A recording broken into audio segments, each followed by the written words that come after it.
Welcome to the fourth webinar, Becoming a Solutions Provider, Phone Answering for Invisalign. My name is Gary Morgan from Milestone Experts. Once again, just to remind you, the purpose of this series of webinars is to help you become an expert at responding to Invisalign inquiries whilst working as a busy receptionist. This slide shows all of the different steps I believe you need to go through to provide a 7-star service to potential new clients who are making an inquiry over the phone. If you can achieve this level of performance, our experience shows that the potential new clients will be delighted with the level of care and professionalism you have given them and will be left with a very positive impression of you and the practice. This will make it more likely that they will choose your practice for their Invisalign and other treatments. In the first module, we covered how to make a great first impression. Listen carefully to their inquiry and get to the verbal handshake. This quickly builds trust with the potential new client. In the second webinar, we demonstrated how to provide the best solution for the patient, which is not only answering their immediate question, but also encouraging them to find out if Invisalign is suitable for them by attending for a complimentary consultation. In the third webinar, we focus on the importance of positive closure of the inquiry. In this webinar, we will be looking at how you can make follow-up calls in a courteous and professional manner. There are 3 parts to this webinar. Firstly, we will cover the purpose of the follow-up call. Then we'll deal with how you introduce yourself to the potential new client and establish why you have called to ensure that the patient feels you genuinely want to help them, rather than sell them something. Finally, we will look at how you keep good records. We will be talking about 3 types of follow-up call in this module.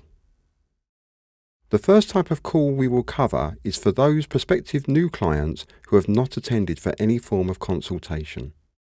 The second type of call we will cover is for those prospective new clients who have already attended for a short consultation, such as a complimentary consultation with the treatment coordinator or dentist. The third and final type of call we will cover is for those prospective new clients who have already attended for an extended consultation with a dentist, which has resulted in the development of a detailed treatment plan. It's important to remember the follow-up call is merely a courtesy call and not a sales call. This training will show you how to respond in a very simple and friendly manner.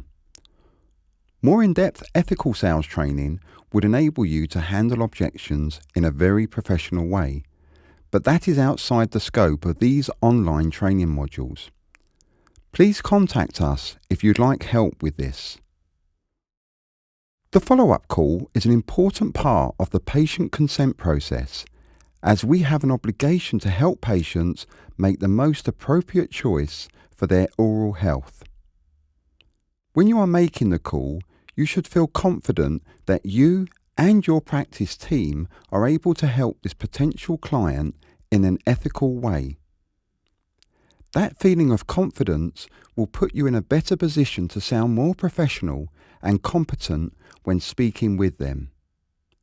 As we have already mentioned, you are making a courtesy call, not a sales call. During your call, the potential client may inform you that they do not wish to go ahead with the next stage.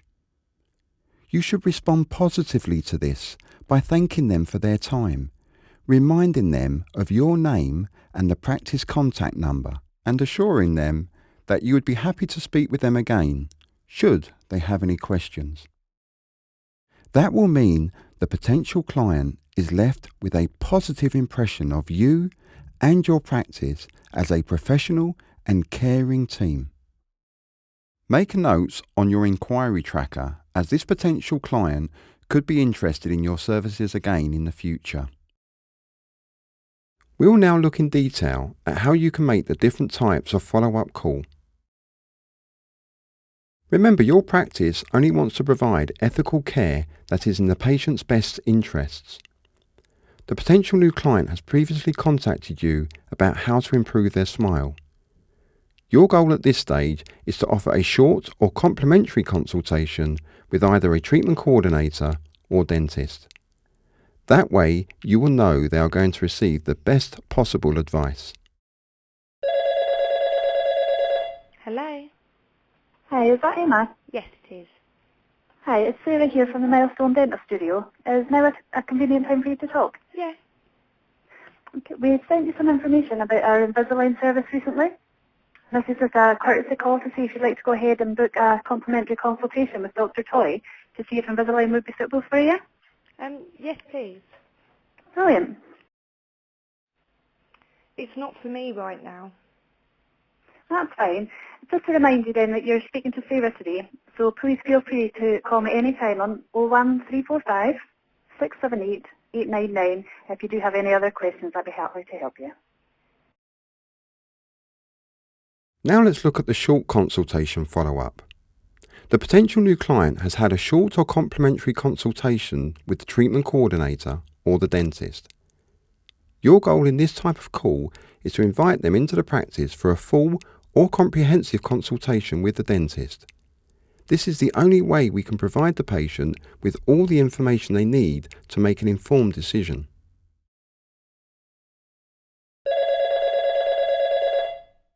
Hello? Hello, Emma. Yes? Hi, it's Sarah here from the Milestone Dental Studio. Is now a convenient time to talk? Yes, fine. Thank you, Emma. You recently came to our practice and saw Dr. Toy regarding Invisalign treatment. This is just a courtesy call to see if you'd like to book your appointment for your ClinCheck records that Dr. Toy had recommended. Yeah, okay then. Brilliant. The third and final type of follow-up call is when the potential new client has had a full consultation with the dentist, which has resulted in the development of a detailed treatment plan. Your goal in this type of call is to invite them to commence their treatment which has been recommended for them by the dentist. If they haven't gone ahead already, then they may have some concerns or questions left unanswered, and you need to be prepared for this. If you don't feel that you know the correct answer to their question or concern, make sure you arrange to call the patient back in the near future with a response. Don't forget to note this in the inquiry tracker.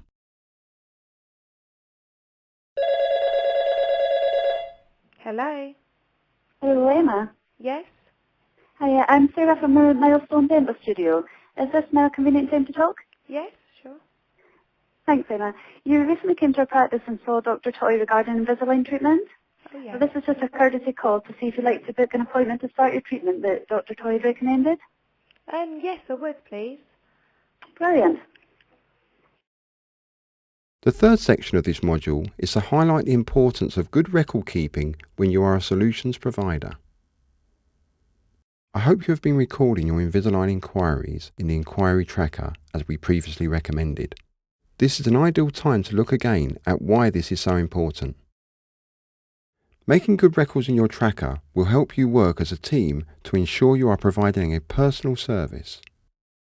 Recording this information at the time takes a little bit more effort, but it will really help provide the most appropriate, personalised response for the individual patient, especially if different members of the team are dealing with the inquiries.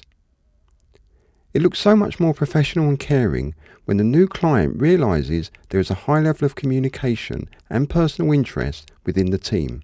This is your chance to demonstrate the 7-star customer service and will go a long way to building trust and rapport. What have we learnt from this webinar? Firstly, the follow-up call is merely a courtesy call and not a sales call. Secondly, you have an important role to play in the consent process for the patient. Follow-up is also important for the success of the practice. If you are applying all of the points you have learned in the Solutions Provider telephone training, the public will see you and your practice as a highly professional organisation. This brings us to the end of the Solutions Provider telephone training. I hope you have enjoyed the program. It has been our pleasure to provide this resource for you.